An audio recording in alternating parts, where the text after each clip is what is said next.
અને આપણે અખંડ જ્યોતમાં 500 રૂપિયા રોકડા રાઠોડ અઠાજી રમણજી તરફથી આવે છે. 500 રૂપિયા રોકડા રાઠોડ અઠાજી રમણજી તરફથી આવે છે. આજે 500 રૂપિયા રોકડા અખંડ જ્યોતમાં 500 રૂપિયા રોકડા રાઠોડ દશરથજી અમારી હવે 1 મહિનાનું ગીત રાઠોડ રોમાજી કરવાજી તરફથી આવે છે.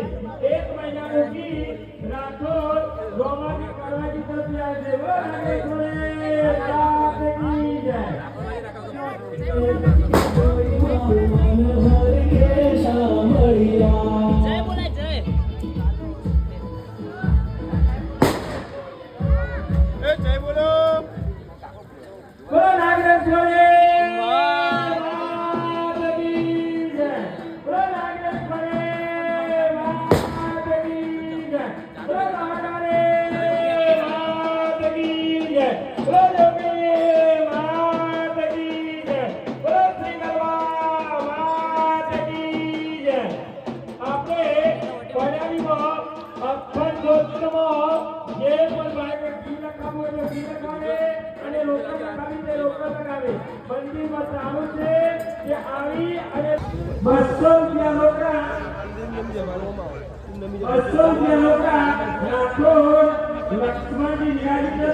जी मैं जा दीजिए भूल